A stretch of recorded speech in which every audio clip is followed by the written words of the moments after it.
Good morning, good evening, and a very good afternoon to each and every one of you who's kind of taken the opportunity to tune in. Now, I don't know whether it's down to my age or not, but have you ever like walked into a room and then after a few seconds you're thinking, what am I doing in this room? And I feel very much like Cannon Fodder. I've entered here. I'm thinking, what am I doing here? Back again on Cannon Fodder TV on Easy Talk. And anyway, I'm going to be sharing the next, say, 45 to 50 minutes with a couple of familiar faces. Bottom, I've got Prosper in Malawi, just around the corner. Prosper, how have you been keeping? I'm keeping well. How's the Cannon Fodder family? It's nice to have you guys back here. Glenwyn, Alex, always a pleasure to have you big guys here. And all the Cannon Fodder fans, and all the Arsenal fans out there, it's nice to have this channel back on, and let's get the show on. Thank you for that. Glenwyn, brother Glenwyn, looking all comfortable there. Very comfortable, man. Yeah, thanks a lot again for the Cannon Fodder TV invite, Alex. Prosper, lucky to see you. Nice to see you again. Prosper's closer to South Africa than he's close to England. So, yeah, and I see Carl is there. How's it, Carl? I see John is there. How's it, John? And everybody else. Yeah, good to be back. Thank you for that. So, yes, we are back in the house. I'm not sure for how long, but we're gonna, get through this first Easy Talk. I feel like I've been on a hiatus, break for the last, 5-10 years, man. It's been like 2.5 years actually. But yeah, so we do have an agenda as usual on the Easy Talk, and here I am, just kind of showing off with my formal top here, the shirt and the. Anyway. But what I actually wanted to start the show is that a leather vest, Alex, or is it just a normal I don't know what it is, man. I was inspired by Tony Adams, wearing his. Oh my word, Mr. Adams. Yeah, anyway, yes. So Tony Adams appeared on Indo Sports, and he kind of spoke about, his personal problems he had when he was playing for Arsenal, drug and alcohol abuse, and he also spoke about Arsenal, but in particular about the captaincy. Now we're going to play this short video here, and I want to get Prosper's and Glenwyn's thoughts about Tony Adams and who they believe should be the captain. Have a look at this. Manager, you have to put someone that reflects you, that reflects the football club, that you think you can actually take it to the next level. Does he reflect Arteta? I think he's better than Arteta. I think he's a winner. I think he's an Arsenal leader. In the dressing room, around the training camp, he's got standards, he's got principles. I think big managers go, right, actually, you're my man now. Did you say, I think Rice is better than Arteta, he's a winner, as in Arteta's not a winner? Well, I think, yeah. Well, no, I'm just saying he's got an opportunity this year to actually turn into a winner. 5 years now. 5 years. He got great success at the start with a very defensive team. He got everyone behind the ball, basically, and we nicked the FA Cup. So going on and winning leagues, to win league titles, you have to be a Klopp, you have to be a Ferguson, you have to lead by example, you have to be a winner, you have to go about your business, and that reflects in your captain. And by making Odegaard a captain is a reflection of Arteta, and I can really see that. And I'm seeing Declan Rice as a captain, but I'm saying to Arteta, come on, step up now. It's your time to be a winning manager and a fantastic manager, because you're not going to win the league with Odegaard as captain. I'm sorry. It's going to be a rotation job, and you're going to get the same mentality of sometimes him and that one to come out and that one to go in and that one. You've got someone in there that's going to play every game all season, that's going to encourage people to come in and do this and do that and lay the foundations of a title-winning team. Declan Rice can do that. Odegaard can't. Come on, Arteta, make him captain. Prosper. Yes. Um, what to say there? What to say? What to say? What to say? Well, firstly, those guys have played the game. They've been on the pitch on the professional level. So when they have a point to, or when they raise a point, we must always listen because I've never played professional football.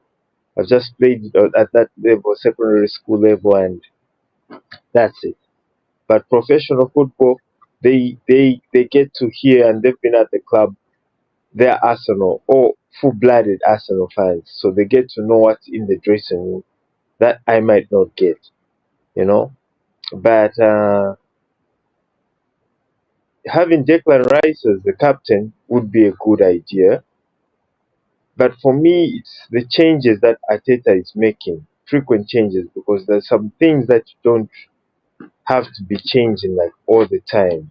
And captaincy is one of them, especially if the player is still at the club or is not about to be benched like all season. See, so we keep having these changes which bring some different dynamics in the team. Then at the end of the day, those are the small details that pull us back from winning the league.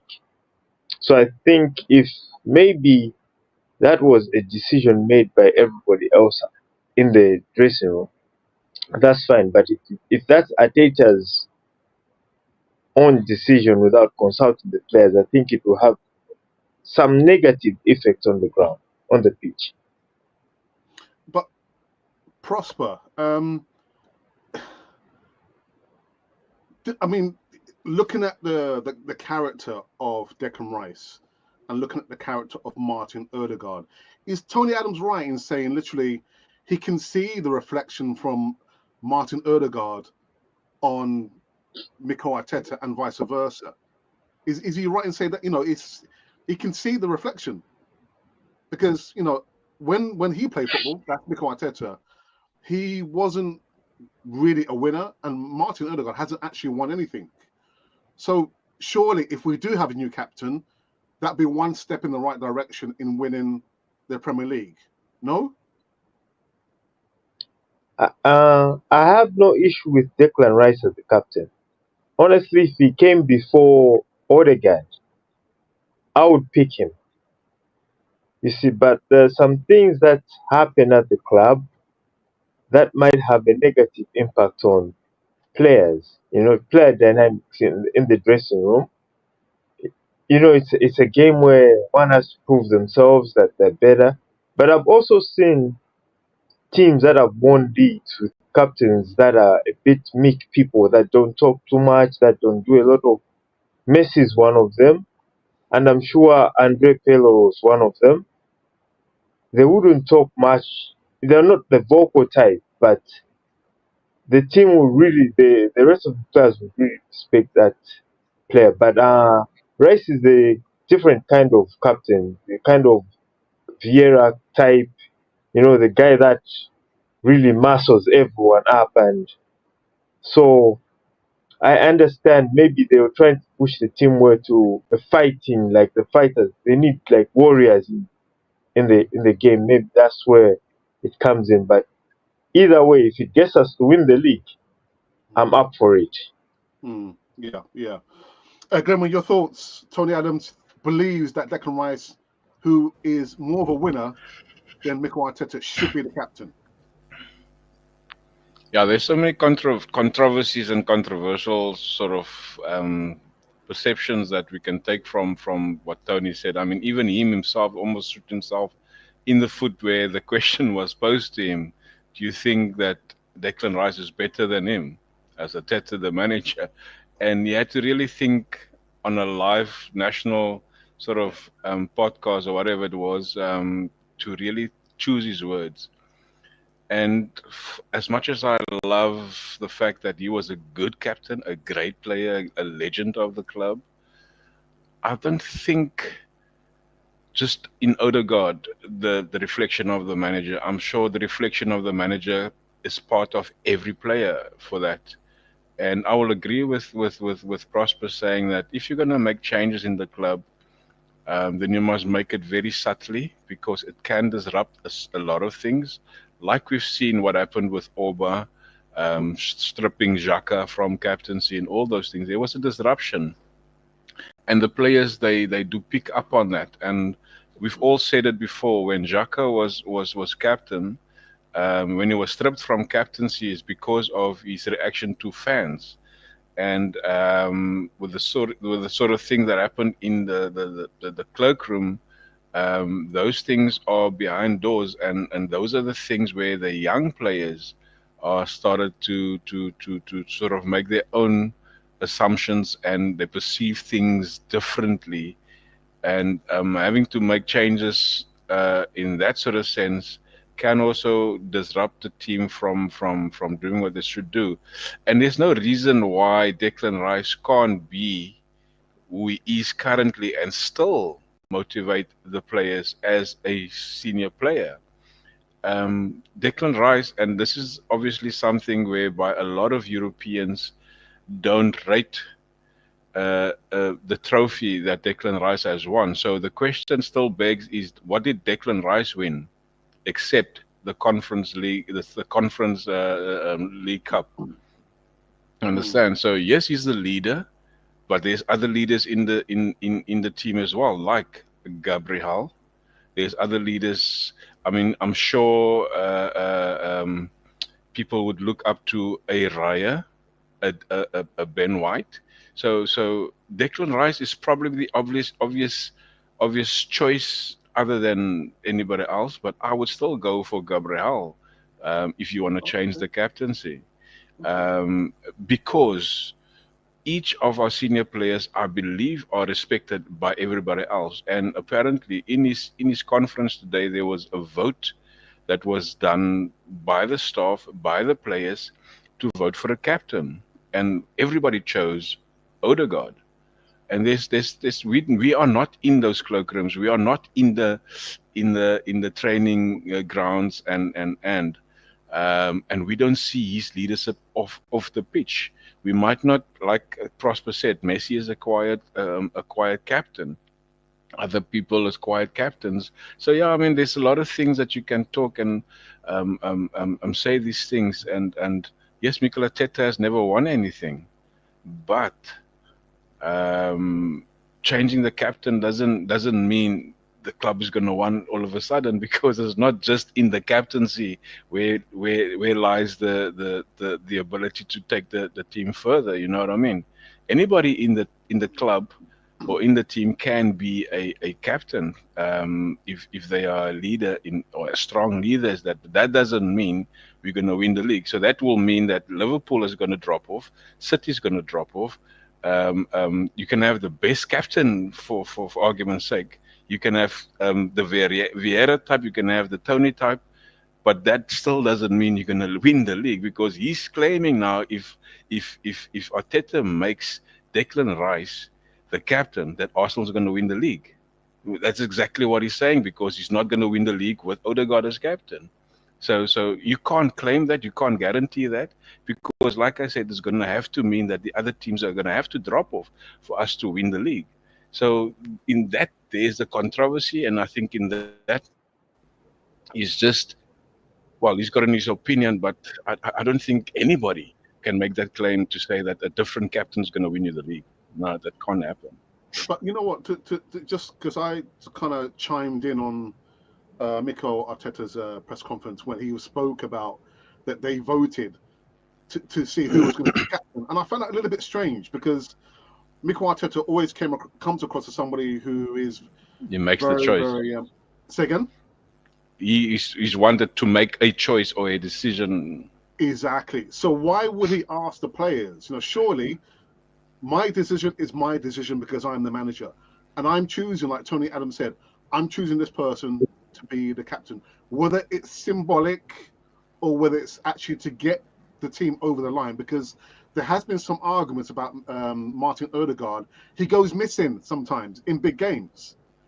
He goes missing, but Declan Rice is not that kind of type of character. He will be there come rain or storm, but there has been some question marks over Martin Odegaard going missing in big games. But I did find it very strange that he let the players vote who they believe should be the captain. Whereas Should be the leader, yeah. Yeah, I found it very, very strange. But anyway. Prosper, do you want to say anything before we move on to the main topics? Yeah. I agree with what Glenn has said. You can't. Arteta has to take some responsibility. You can't say, or we can't say, changing the captain might win us the league. No, I think we have to place the responsibility or the blame where it's supposed to be placed. And we have lost the league time and time again, not because we have a bad captain, not because we have probably chose a bad captain and maybe Odegaard has underperformed. We expect that from every player in the league. At some point, they'll go, now. That's football.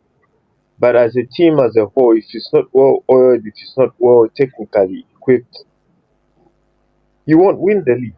Even if you have Rice or you have any other player in there, as Benny said, as a captain, you won't win the league if the manager does not fill in the gaps that we see from far. So I think it's kind of a controversial topic to bring up and to let the players vote. I think that's a manager running away from his job. Because there comes a time when you have to stand by your captain. And if you can't stand by your captain or any of your players as manager, it's the same thing with the Oba story, the Lacazette story, and every other Tierney story. He's always changing captains. That disturbs the dynamics of the team. Okay, let me go into the live chat because somebody has paid for the privilege of their comment to be read out, and it has been Carl. Carl, good evening to you. Thank you for the donation. And he says Saka needs to stay fit and not be overplayed for you to win the league. So we're talking, in a vacuum.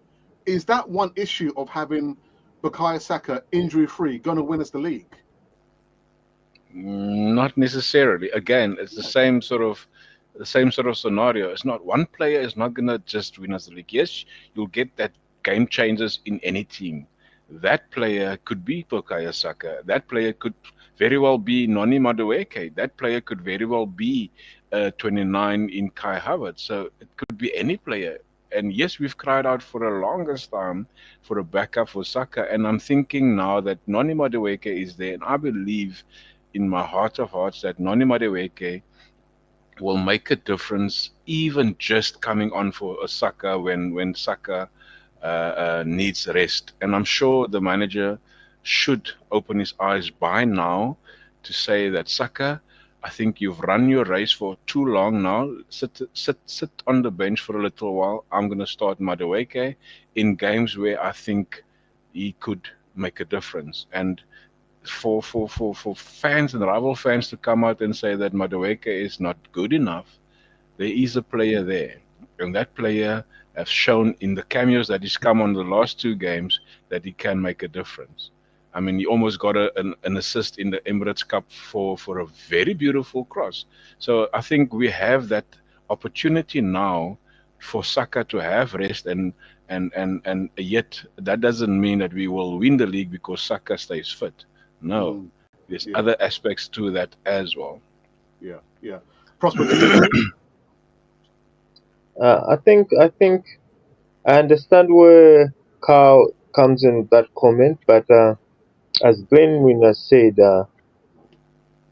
it's kind of Noni Madueke it's unfortunate that he got that backlash because it's an Arsenal Chelsea thing. It's not about the quality of the player. This whole business where we've been picking Chelsea rejects. So Noni Madueke was just a victim of fans having enough of, okay, why are we picking rejects from Chelsea or something like that? But for quality, I think Noni Madueke brings a different kind of play that we don't have. That direct play. Saka is not a direct player. He holds on to the ball that much at times. Sometimes we need to break in fast and score that goal. Saka will take 2-3 touches, try to take the ball wide, then bring it in, that kind of thing. So I think Noni will bring more to the team, and only time will tell. And I think Saka also has to, like Glenwin said, Saka has to understand. I know he's the big boy at Arsenal, like the senior player and everything, but he has to understand that he has to take a break at some time. At some point, he has to be substituted for the next game or something, or even sit out on small games. Yeah, well said, well said. You know what? We spent like 20 minutes before we even got into the main topics that I wanted us to talk about. But the issue, the main story of this transfer window of the last 2-3 weeks has been Alexander Isak, which to me is just it's is it just like modern day footballers? Because Alexander Isak is not the only player who's down tools, refused to play because they wanted, to go to a different club. He's not the first one, and I'm sure he won't be the last one. But Glenwin, what we've seen with Newcastle and Alexander Isak, is it just modern day footballers? Contracts really don't mean anything these days. I don't think it's just modern day footballers, Alex. I think it's footballers in a sense whereby they feel that they are higher and bigger than the club. We had it as well. And there's so many players that we had in the past whereby didn't go on strike perhaps, but they thought, I mean, they were higher or bigger than the club. I mean, I did not agree with what Victor Gyökeres as also did. I don't believe in that. You are under a contract, and I think I take it from myself. I'm a manager of a particular retail outlet. So if one of my staff members go on strike, I'm going to discipline him because your contract states you got to be at work between so and so time. And if you really want to leave, the scenario, maybe the principle in itself is what I'm talking about. It's not particularly the same sort of industry, but the principle behind an employer and a employee, that principle goes a long way in every and all industries. You are under a contract, so you need to comply and abide by that contract. So player power. I mean, we've seen it with Mbappe at PSG. He had that club around his finger. We've seen it with Ronaldo, not to extend so much, but he walked down. He walked down the what's your name after a match, not even the match is not even done yet. So that is player power. So they throw the toys out of the cot and thinking the club has to bend to their want, because now I've arrived. People bigger than you want me. No, you are under a contract, and do it the right way. What Gyökeres did is also wrong. I didn't want him when I heard that. Unfortunately, I don't have the power to stop such a transfer. If I had the power, I would have said, Gyökeres, you can do it to me. If you have done it to that club, you can do it to me as well. So I didn't want Gyökeres after that saga. And then of course the thing with Isak, the thing with Johan Visser, and now all of a sudden the Donnarumma, he is doing it. So everybody's doing it because it is a snowballing effect. So a lot of clubs can't bow down to that, and I love and I like what Newcastle is doing. They stick to the plan, because now they're creating another a powerhouse in the player, and now they're setting the standard to let Isak go, because of he's now throwing his toys out of the cot and going on a strike. He needs to be disciplined because he's under contract, and whatever clause is in his contract, he has to stay there until Liverpool meets at least an agreed amount between the two clubs. Then I will let him go. But don't come and be the powerhouse that you think you are, and just wanting to let the club bow to your tune. No, it doesn't work like that. He's under contract, and I love to see more clubs do that. Is to stick to their guns and let the player understand that we have a contract. You signed for this contract. And the clause that's in this contract, you're going to have to comply to and abide by. And if Liverpool wants you, they're going to have to come to me and say, I want this player. Now, Liverpool, I want you to give me £150 million. Take it or leave it. Liverpool is not going to pay for a player that they value maybe less than what the club really wants. But the selling club has the power in that. It's not the buying club. The selling club has the power in that. But Glenwyn, you know, Liverpool have made 2 bids for Isak. They've made 2 bids. Alex, I'm gonna challenge anybody that tells me that Liverpool made bids. Yes, it's a lot of money that bid for, but every player has rejected Newcastle. Every player they have gone for: João Pedro, Liam Delap, Hugo Ekitike, Benjamin Sesko.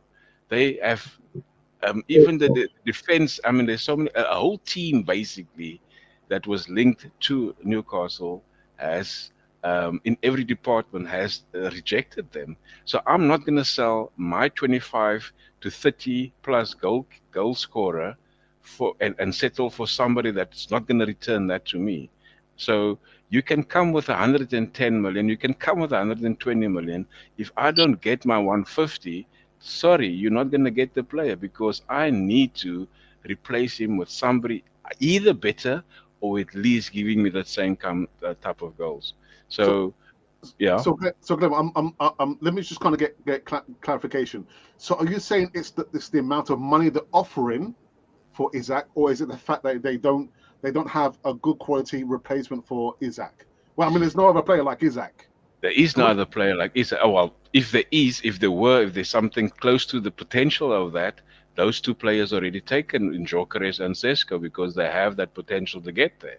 However, Newcastle is going to have to buy 2 strikers in order to at least give them 25 to 30 goals together.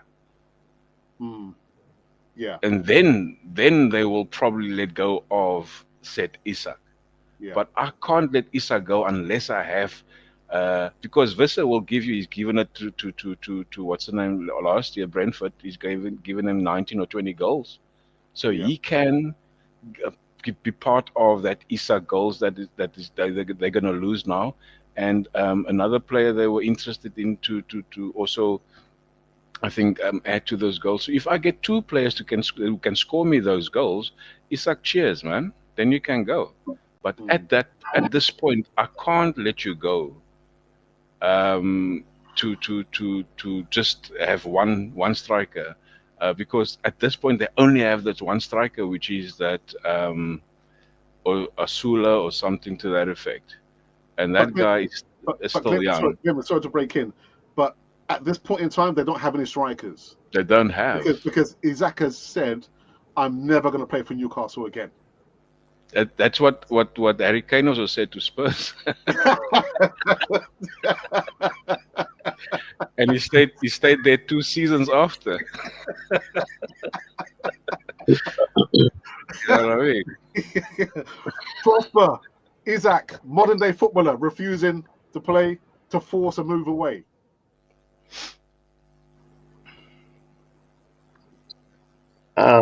I didn't get you right properly, but you're saying season, Isak. something like that? Yeah, Isak. Your thoughts on Alexander? I think it's very unprofessional. Why?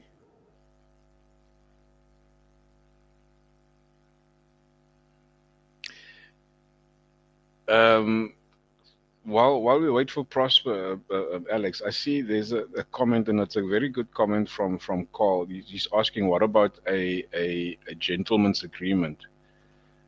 I think a gentleman's agreement should not even be part of negotiations, because if your contract says this, rather set up a contract if you do a gentleman's agreement. You understand? So rather put it to paper, because what happened to Gyökeres as this gentleman's agreement with Sporting didn't pan out, and it wasn't made with the CEO or the owner of the club. It was made with the sporting director that has left.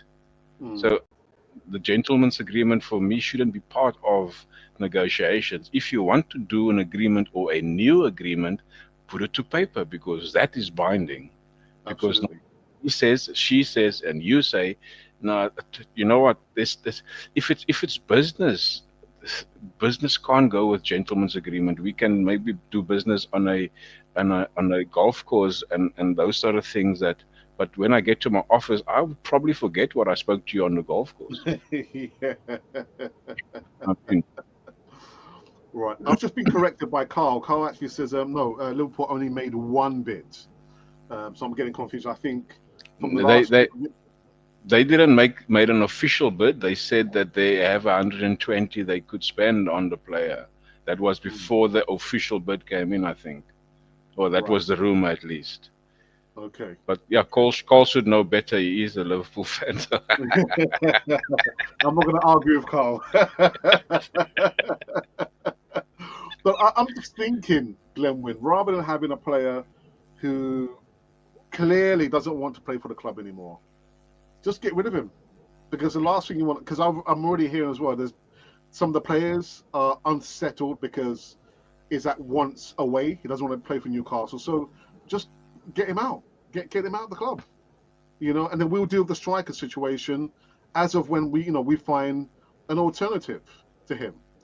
that's good and fair, Alex. At the end of the day, again, you're bowing down to what he wants. Yes, you don't want to keep a player hostage. You don't want to keep him there because you don't want to be there. But then rather, as the player, be the gentleman saying, okay, fine, Newcastle, you don't want me to leave now. Let's put a deal in place. I will play for you for this season. And if I score the amount of goals that we scored or will score for you, and I'm going to back myself as the player. I'm going to back myself to score you 25, 30 plus goals. And if I've done that, next season, you have to let me go irrespective. What? Then we sign to that. Then be that type of person. But don't go on strike. Don't go and make, going back to your old club to go use their facilities. That was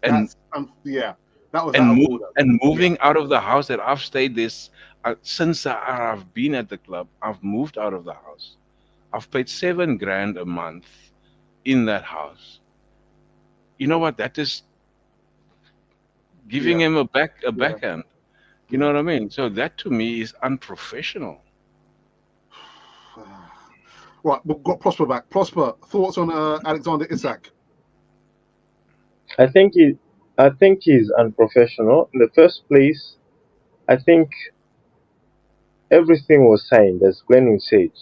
You have contracts, you sign things, you sign documents, you go through them, you sign them, and it's very unprofessional of him to think he's bigger than the club. But that's what modern football is making players think today. Like they're bigger than the club, and because there's so much money being thrown on the table, they feel they can bully football.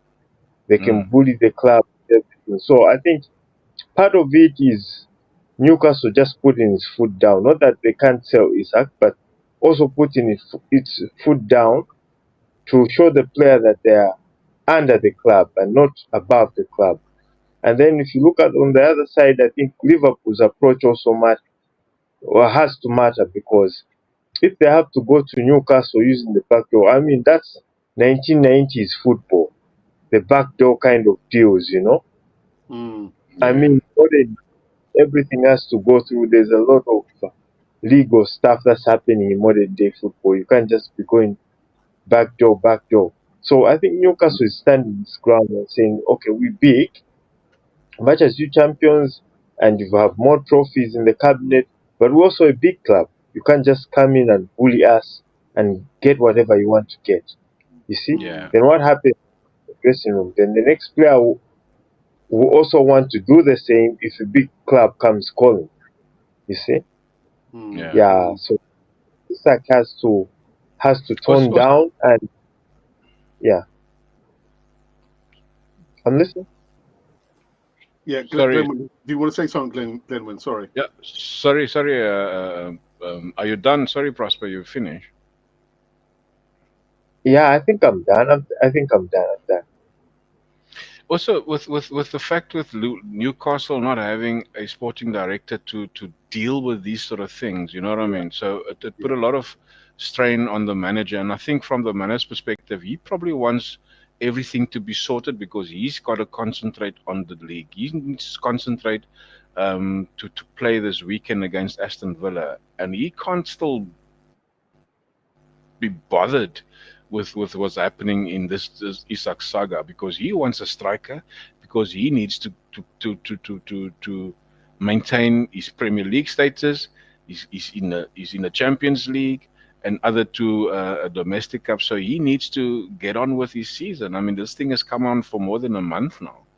So the manager doesn't have the strength at this point in time to talk about what Isak wants and what Isak don't want. And I still believe if I was, I'm not sure if it has happened, if I was Newcastle, I will still include him in my team because that makes my case stronger as the club. So I will still make him my number one player. Whether he wants to be there or not, I'll include him, I'll register him as my player still because come the 1st of September and he's not gone, I can't let my quality just not be there. We're going to have to come to a point and say, but listen, Lighty, listen, youngster, this is the story. You know what I mean? Because the club still believe in him. And I'm sure scoring a couple of goals after this whole thing, the fans will again accept him. Oof. Well, I mean, you know, I think Eddie Howe has said he only wants players who want to play for Newcastle. Yeah, so for sure. Yeah. Carl's coming with another comment, and he's saying, I read something the other day. You can break a contract after 3 years of a 5-year contract, but a player has to pay the remaining of the wages. And the fact of the matter is, Prosper and Glenwyn, they are already on humongous levels of wages. And I think for these players, it's probably nothing anyway, isn't it? You know, so yeah. I mean, Joker is sort of waived, I think 2 million of his salary. Yeah. And his agent sort of waived, I think, 10% of the deal, which is admirable, but still the way you went about it, nah. Yeah. Do you know what? We spent too much time talking about Liverpool. You know, I did want to talk about whether we believe Liverpool can retain the title, but I'm done talking about Liverpool. Let's talk about Arsenal. Let's talk about Arsenal. Prosper. These are the positions that we have finished in. You know, all those years ago, 8th with 56 points, 8th again, 61 points, 5th, 69 points, 2nd, 84 points, 2nd again with 89 points. And last season, 2nd again, 70-odd points. Yeah. Where are we going with Arsenal and Arteta, and where do you think we'll finish, Prosper? Well, as for me, you know, I'm always optimistic, but I don't believe football is a game of wishes. It's about proper preparation, you know. And if you look at our squad, yes, we have got that centre forward that we wanted, but we needed two figures, you know. Yes, we needed an attacking midfielder, so I don't know how he plays Zubamendi and Christian Nogard, because at least they've got that quality of, they're centre midfielders, attacking centre midfielders, but they've got that quality to pick a pass and to control the game. But again, it all comes to the technicals. I was expecting Arteta to bring in who's that French midfielder? Mano Kone. Is it Mano Kone? That box to box. Oh yes, Yeah, He's the 50-20. The French guy. Yeah, he really played well against Spain, and he really boxed that midfield, and he managed that midfield very well. I expected him to bring in a tough, physical, athletic midfielder. You know, you don't win titles by wishes, you know. And he's trying. In short, Arteta hasn't mastered his strengths and weaknesses, and he hasn't got his style. Right now, he's trying to turn Arsenal into another PSG. You know, first he tried to turn Arsenal into a Man City, it didn't work. Now he's trying to turn That's a good. Arsenal into by signing That's a good Beek, thing. you know. And I don't think it will work because you have to look at the league we're playing in. You need a lot of strength. Remember when Partey was out of the league and we were thinking Rice would cover up as a defender. And I remember that game when Rice was just exposed, you know. Mm. And that really shows we really need a box to box defending midfield instantly. But anyway, let's see how the league goes. I'm still optimistic. You know, we might be crying about our weaknesses. Our friends might have more weaknesses than we have. So still Yeah. optimistic. Okay. But on those points, I think I'm looking at second, third position. Wow. Okay. All right. Sure. And then what happens? Do we give Arteta another season? No, I think you eventually everybody will say that's okay. I think we're done. Yeah. If it doesn't, this one off. You had to ask that question, didn't you?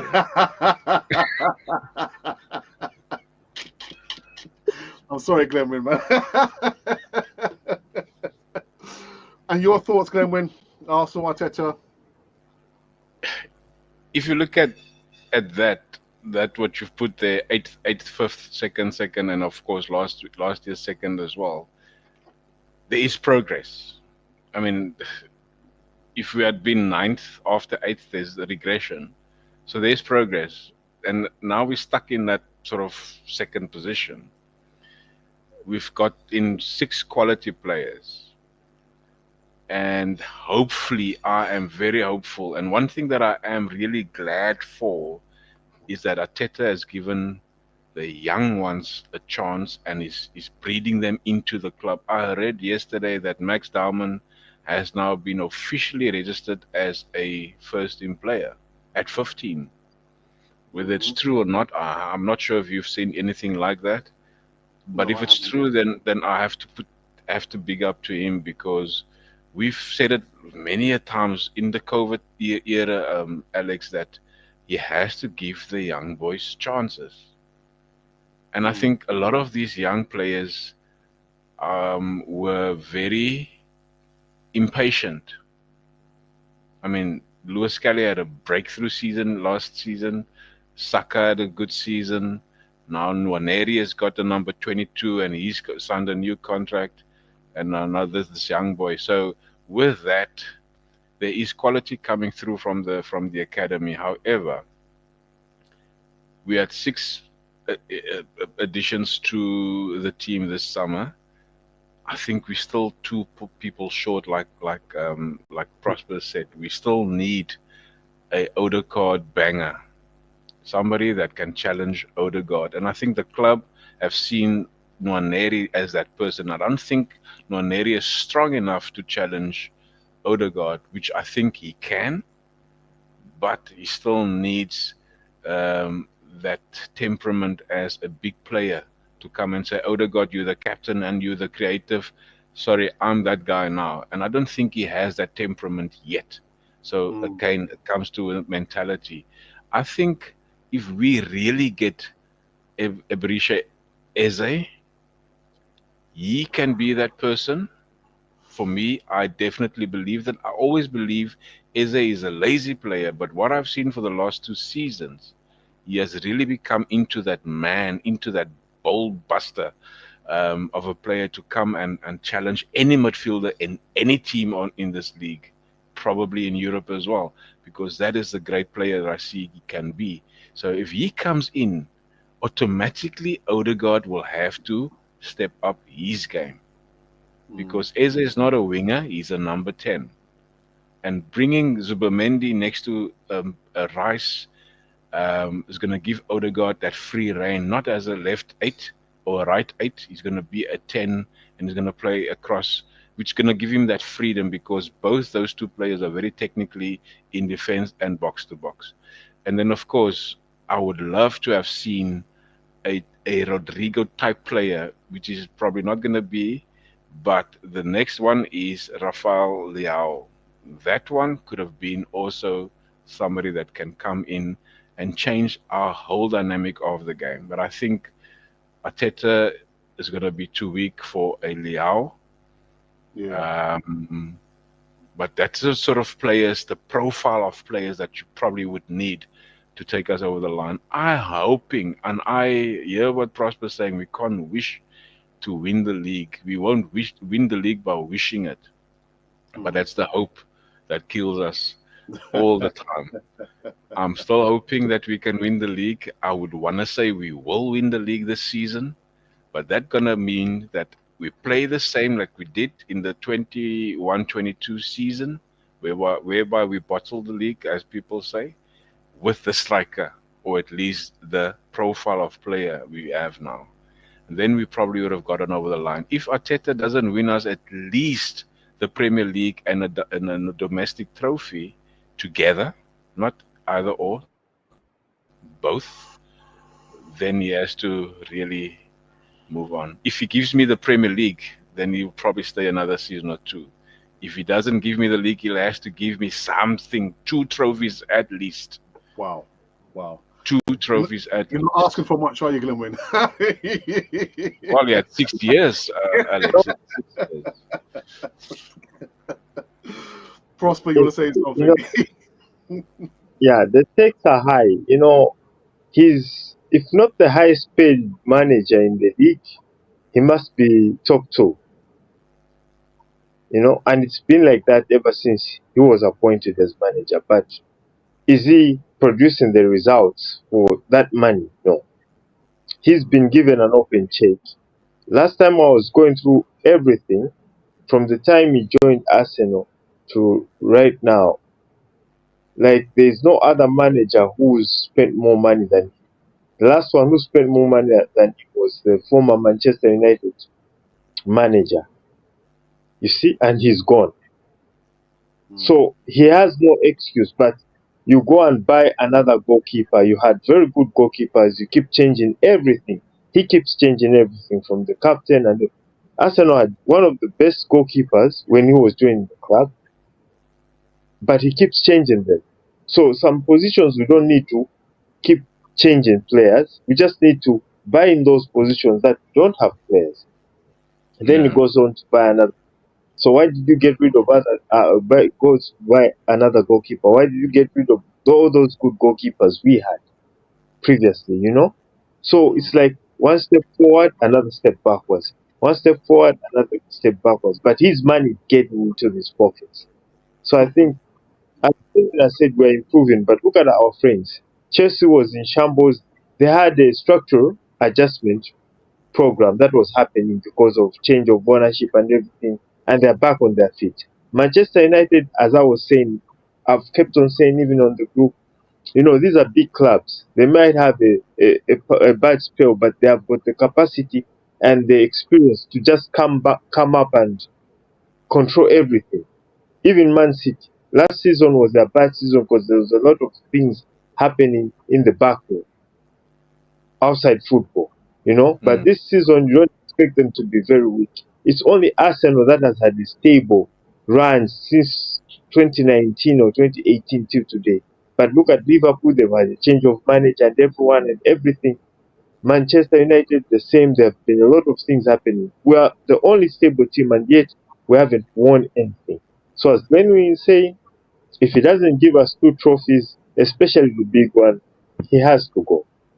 Okay, all right. So actually 50 minutes of the East Talk. We're going to take a quick break, some memories of Easy Talks previous, and there's one short video behind the scenes with my brother. we're going to be back after this video. Hold tight, guys. Hold tight. An awful lot of money to a therapist, and the therapist is telling him, say this, say that, take the pills and keep smiling, because he comes over as a guy that as his team is doing brilliantly well. Instead, we're what are we, 16th, 17th, you know, and we're playing Burnley, the graveyard of so many, you know. LTL's got sports a different bit of accessory. Well, I saw it I had El Tel down there, so I thought I'd get the old Spanish gear out. You know? and for you, Tel, another change of accessory. Headwear.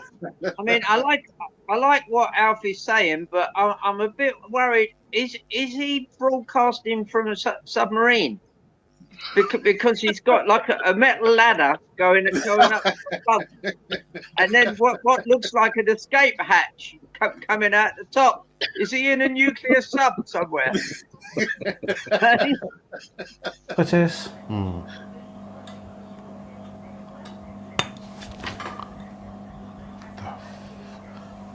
Okay. You see, that's what I'm saying about it. We've got to stop. No, I can edit it. I can.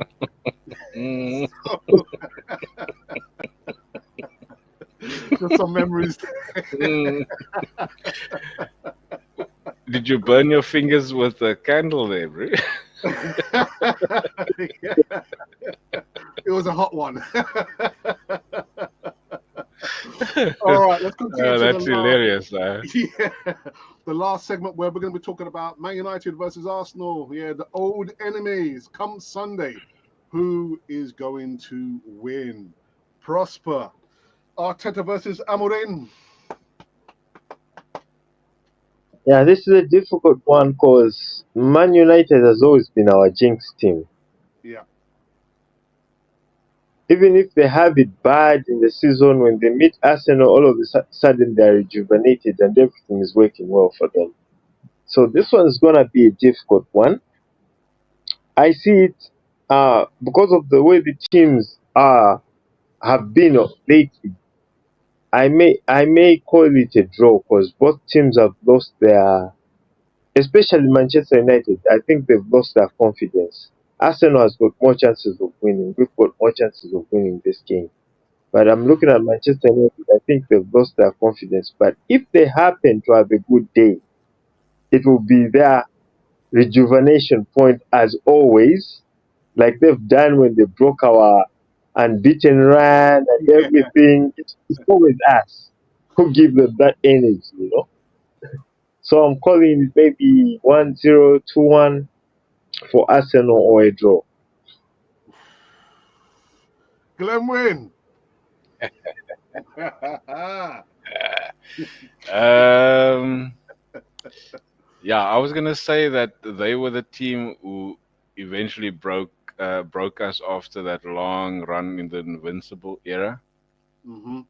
They won us eventually, and I think even recent years, we haven't lost against the predominant top 6 teams, and I'm gonna still stand with that. You know, every team would want his team to win. And even going to Old Trafford, I don't think we've won there like recently, did we? Is that one lose 4 and drew 1? I think the last game that we played there was 1-1 in the FA Cup, yeah? That's correct. Yeah, That's correct. it was a 1-1 draw whereby we went out with penalties. Mm-hmm. I'm gonna back my team to a win. And I had predicted earlier on, while we waited for Prosper to get his Wi-Fi sorted, 2-1 Arsenal. Ooh, 2-1. Wow. Okay, bold predictions. Oh my goodness. You know what? Actually, with that, we have actually come to the end of this return of the EASYTALK or whatever it is. Prosper, thank you for accepting the invitation to come back onto the channel. it's always a pleasure to listen to you, and with all the knowledge that you have of Arsenal. Yeah, thank you so very much, brother. Thank you for that. Really appreciate that. I'm just wondering when Glenn will put me on his channel, because I've been waiting. It's not happening. Well, you're putting I a lot of pressure on me now, aren't you? my sister stays in London, so I'm planning to visit her. One of my sisters stays in. I actually two now. They've relocated to London. Yeah. So I'm No, planning. look, I've I'll have to go. I haven't Okay. been live quite often. I'm planning again, coming this season. I thought maybe going live next week, but that can't happen now because I had plans. But that Prosper, you're gonna have to just bear with me, be patient with me. I've promised you a show, and you will definitely be on the show. Because I enjoy the chats we have with you. This directness, the straightforwardness, and all sorts of things. Sometimes controversial, but it's good. I'm saying nothing. A bit of controversy. Yeah, who's gonna be the devil's advocate if it's not Prosper? Exactly. You know what? And before I say goodbyes to Glenwyn, there are actually just a couple of comments in the live chat. I just I didn't go through. So I think there's a new guy here, Richard. Richard Ganyana. Yeah, who says, there were players like Nicky Butt, and he was a fighter, but he was not the captain. That guy, Richard, I'm in a WhatsApp group with him. He's in our official Arsenal supporters club in Port Elizabeth in South Africa. So big ups to Richard. Well done for joining us, man. Don't be a stranger. This podcast made who I am today. So yeah, stick to that, bro. Thank you for that. What else was there? He also said, remember that the team has to believe in the team and the process. And if they do not they will then be off. Yeah. And then John Laguna, even John says, everyone has forgot about certain striker that plays for Man City better than any of them. That's a good point, actually. Erling, just like Arnie, will be back. What else was there? The Assembled. Wow, I haven't seen The Assembled for a long time. Yeah, I'm going to get to his comment, actually. He says, good evening, everyone. And I responded back. He says, Arteta out. Oh, my goodness. I'm saying nothing. I'm saying nothing. Hasn't Alex, changed, what are your thoughts on Arsenal?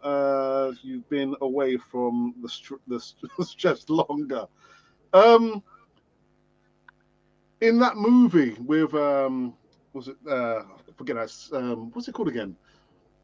Show Me the Money. Oh yeah, Jerry Maguire.